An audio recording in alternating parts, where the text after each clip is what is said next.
If you're an elementary teacher who feels like you're always scrambling to keep up, especially at this time of year, you are not alone. That's why we created the Teacher Approved Club, a monthly support system that gives you one research-backed strategy each month to keep your classroom balanced. Each monthly strategy is perfectly timed to what's happening in your classroom. This month, we're helping you build in retrieval practice, a simple way to make review actually stick so students remember what you taught back in September without cramming in March. You will get a ready-to-use routine called Power Questions, plus live support from us, access to our teacher community, and built-in accountability so you actually implement what you learn when it matters most. Imagine heading into each month already knowing exactly what to focus on. That's what we'll help you do in the Teacher Approved Club. No more late-night Googling required. You can try the Teacher Approved Club completely free for 10 days at secondstorywindow.net/trial. No pressure, just real support when you need it most. That's secondstorywindow.net/trial. Let's stop scrambling and start teaching with clarity and confidence. This is episode 246 of Teacher Approved. You're listening to Teacher Approved, the podcast helping educators elevate what matters and simplify the rest. I'm Heidi. And I'm Emily. We're the creators behind Second Story Window, where we give research-based and teacher-approved strategies that make teaching less stressful and more effective. You can check out the show notes and resources from each episode at secondstorywindow.net. We're so glad you're tuning in today. Let's get to the show. Hey there, thanks for joining us today. In today's episode, we are redefining what test prep actually is because it doesn't have to mean packets and stress. And we're sharing a teacher-approved tip for adding a little bonus prep time to your week. But let's start with Try It Tomorrow, where we share a quick win that you can try in your classroom right away. Emily, what's our suggestion for this week? This week, try using intentional think time. So when you ask a question, instead of immediately calling on someone, ask students to just think about it for 10, even 30 seconds before you take any responses. Now, this will take some training because some students are going to shoot their hands in the air immediately since that's what they're used to doing. Right. So when that happens, you just gently remind them, have this in your brain ahead of time because this will happen. I just want you to think right now. I will let you know when I'm ready to hear your ideas. And what's great about this is it improves the quality of responses. When kids aren't racing to be first, they actually have time to form a complete thought. And you'll probably find that way more students are prepared to participate because it's not just the fast processors who get to answer anymore. I think some kids, once they see everybody else's hand is shot up, they stop even trying to figure out the answer in their mind. Absolutely. And this is such a simple shift that can make a really big difference. If you try it, come tell us how it goes in the Teacher Approved Facebook group. And if you like this tip or anything else we share here on the podcast, would you please take a second and give us a 5-star rating? Ratings and reviews help new listeners find us, and we really appreciate every one of them. Okay, we know it's still February, but yes, it really is time to talk about test prep. The two little words that make most teachers' shoulders tense up a little bit. Yeah, just a little bit, maybe a lot of it. A lot of it. Test prep makes our minds immediately jump to packets, worksheets, Jeopardy games, drilling skills over and over, and maybe stopping real instruction so we have time to get kids ready. And when you assume that that's what test prep has to look like, it's no wonder it feels overwhelming. But we are here to tell you that test prep does not have to be an intense slog. You can help students get ready for assessments in a way that everyone enjoys and still prepares the kids for what's ahead. That's what we're digging into today. We want to challenge some assumptions about what test prep is and offer a different way to think about it. And that's why we're starting with this now. Yeah, February is probably not the moment you usually start thinking about state testing. You are probably nowhere close to being done with teaching your curriculum. Yeah, because it is still really early. Most people probably haven't even had spring break yet. But even though you haven't taught all your units yet, some of what you taught back in September and October is already just a vague memory for your students because that's just how brains work. And what happens if we wait until April to start reviewing is we end up in that frantic cram everything in mode, which is stressful for everyone, and it's honestly not that effective. All of the worksheets and repetition that we call test prep are not really test prep. They're tools we use to help with test prep. And they're not even very effective tools, which means we need a different definition of what preparation actually is. It's not about showing students the material again. It's about helping them remember what they've already learned. That's really a different goal, and it requires some unique strategies. Yeah, so let's start by taking a look at something we call the recognition trap. This is sneaky, and it's why a lot of traditional test review doesn't actually stick in your kid's brain. Think about what review often looks like in an elementary classroom. We pull out the anchor charts, we rewatch a video, we play a Kahoot where kids can look at their notes, and it feels productive. The kids are saying, oh yeah, I remember this. They're engaged, they're participating. It seems like it's working. But that oh yeah feeling isn't really remembering, it's recognition. And we might use remember and recognition as synonyms, but they are not the same thing. When students recognize something, they're thinking, this looks familiar. But tests are not asking students to recognize information. They need to remember it. That means pulling information out of their brains with nothing in front of them. When we plan our review activities, it seems logical that offering extra support, like letting students reference their notes or a textbook, should make review extra effective. But that little safety net completely undermines the effectiveness of the review that we spent so much time and energy putting together. So what actually works? The short answer is practice remembering. Give students low-stakes opportunities to pull information from their memory without any support. This is called retrieval practice, and it is the most effective strategy that we have for helping learning stick. And I have to tell you something funny. I was listening/watching the Good Hang podcast with Amy Poehler the other day, and she was talking about something I don't even remember what it was. Like they were trying to remember someone who played something in a show, something like that. And she went to reach for her phone and she goes, oh, wait, no, you're supposed to try to remember what it is before you ask or before you search, before you look it up. You're supposed to try to remember. It's better for your brain if you do that. And I was like, yes, that's true. Good job, Amy. Not to say that I am good at doing that before I go and Google things. I should try harder. But I loved that she said that. I was like, oh my gosh, that's amazing. And of course, like here on the podcast, we are not going to go super deep into the science today, but the basic idea that Amy is talking about is this.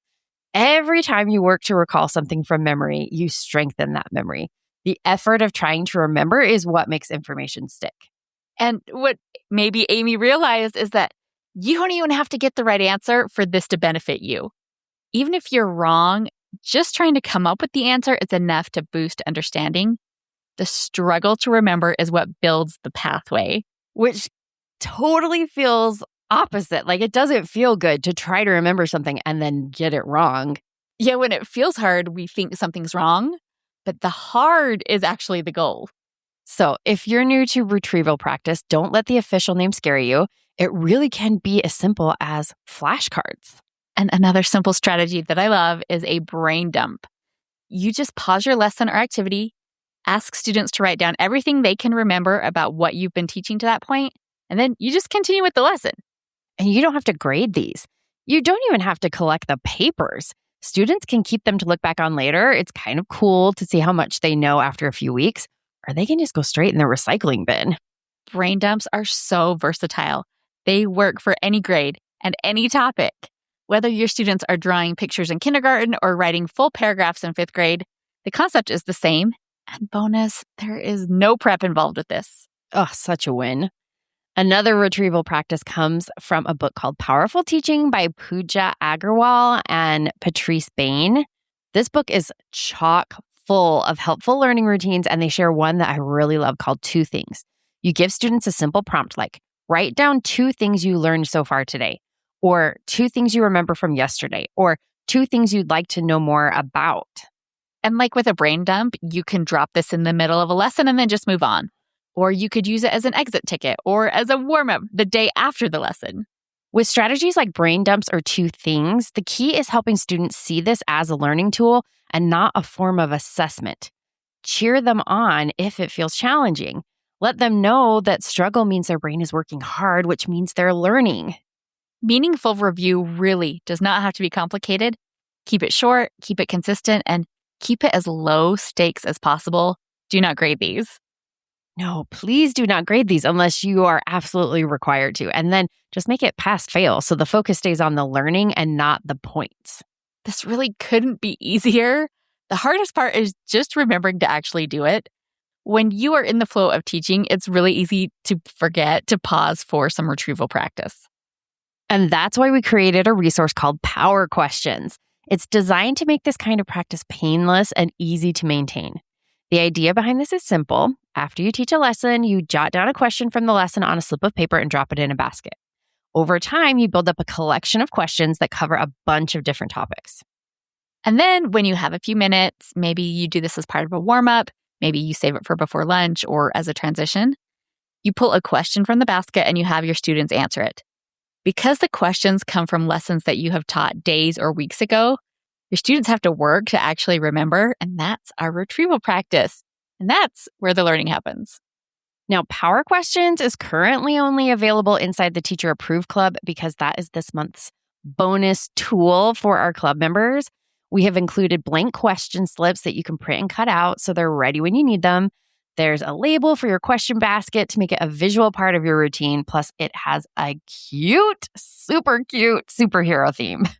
It really did turn out so cute. When we're designing stuff, like we don't have a design background, so there's always a little bit of like, I'm not sure how this is going to go, but it came together so cute. Yes. The question slips provide a great structure for your review, but we know that structure always needs a little bit of spark to balance it out. So we included some fun bonus prompts that we called power-ups. These are all desk-friendly activities that can be done in a minute or less.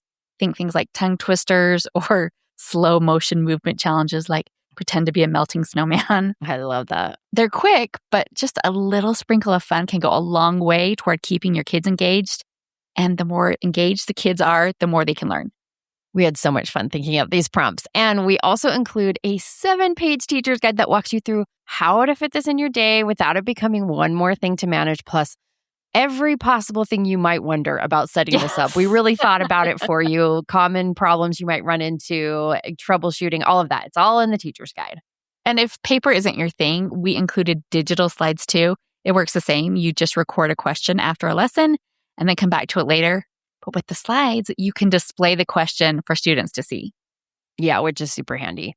And then club members also get access to a bonus training this month that goes deeper into the learning science behind all of this. We explain how the different pieces work together to help create durable learning and share some practical tips to help keep it manageable. Does getting dressed for school each day feel like just one more chore on your endless to-do list? Well, Fashion Fix is here to help.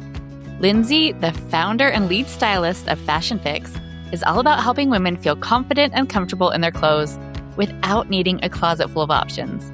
Lindsay knows that style has no size and that real confidence comes from feeling like yourself in what you wear. She gets how tricky it can be to find clothes that fit your life as a teacher. Whether you're kneeling on the carpet with kindergartners or dashing around between class periods, Lindsay has practical tools to help you build a wardrobe that works for you based on your body shape, personal style, and lifestyle. And she has a special offer for our listeners. When you sign up through our link, you'll get her body shape analysis and style quiz, plus a free bonus, her closet cleanout workbook. It's the perfect way to refresh your wardrobe without the overwhelm. Head to fashionfixmn.com/second story window to get started. That's fashionfixmn.com/second story window. Getting dressed shouldn't be stressful. Let Lindsay help you build a wardrobe that works as hard as you do.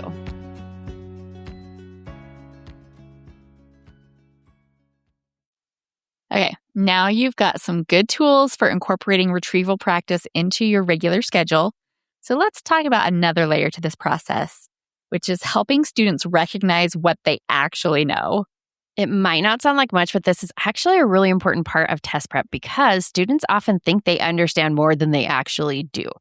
Researchers call this the illusion of knowing, and it happens to all of us, not just kids. Oh, for sure. I do this all the time. Even on just a small scale. Like, how many times have I scanned the directions on the back of the frozen food box? confident that I knew what to do because I have cooked frozen food before. But then I have to retrieve the box because I already forgotten the temperature it needs to be cooked at. Honestly, it might happen every time I cook. I know, I'm always scampering back to that trash can. Wait, what did that say?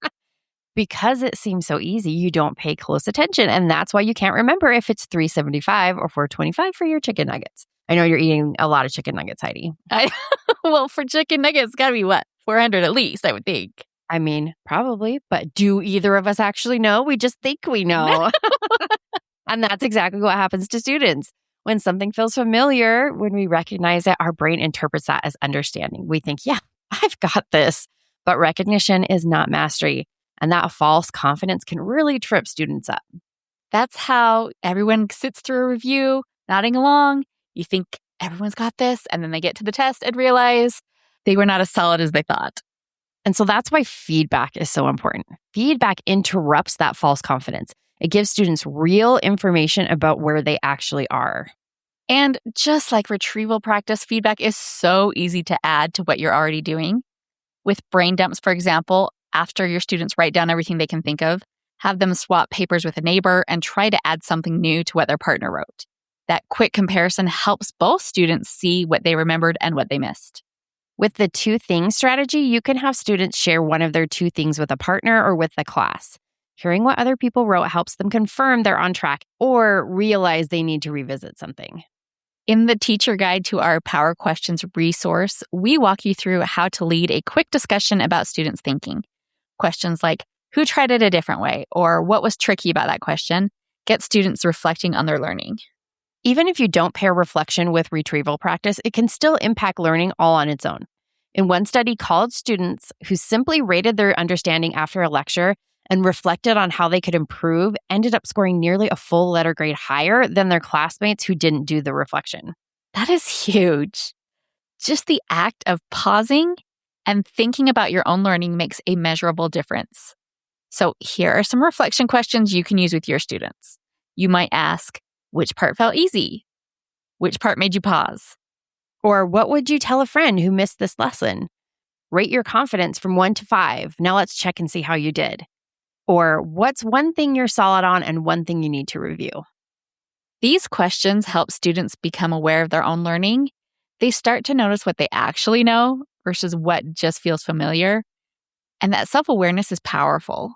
Once students can name what they're shaky on, they can do something about it. Okay, so let's pull this all together. Test prep doesn't have to mean packets, pressure, or pausing instruction. Oh, look at the alliteration. Real preparation is helping students remember and reflect. Start now, even though it is only February, with short, frequent, low-stakes practice. All your kids need are opportunities to pull information from memory without support and increased awareness of what they actually know. And if you want to go deeper, inside the Teacher Approved Club this month, we're diving into the learning science behind all of this, how recall, spacing, and reflection work together, and exactly how to use them without overwhelming your day. Club members get the Power Questions resource, which includes everything you need to start this kind of intentional practice right away, plus the bonus training that walks you through all of the whys in the hows.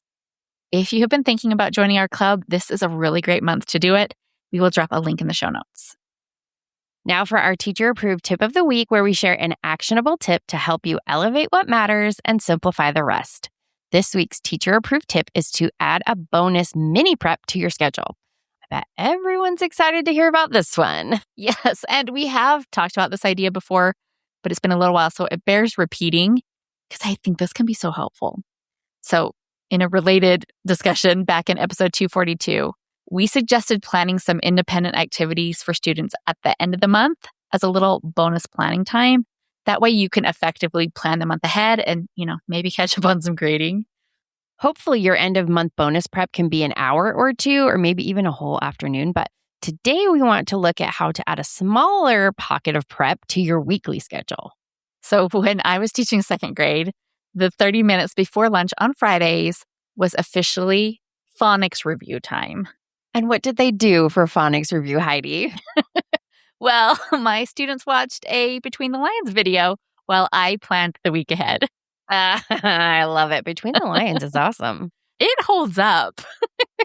But that way, when my Friday afternoon prep time rolled around, I already knew exactly what to work on because my list was ready. It made me so much more productive. So the tip is to look at your schedule and find one block of time in your week where you're normally teaching in front of students and find a way to turn that time into independent learning time instead. Now, you do not need to announce this to your principal. And I know we have some principals who listen to this podcast. So if that's you, maybe stop listening now so you have some plausible deniability. But like I said, on my official schedule before lunch on Friday was phonics review. And if anyone had walked in, they would have seen my students fully engaged in reviewing phonics with an educational video. It's not like we were watching Charlie Brown. Yeah, right. It's not like you're just putting any sort of filler up. You chose with intention. Yes, it was academic educational content, but it freed me up to claim those 30 minutes.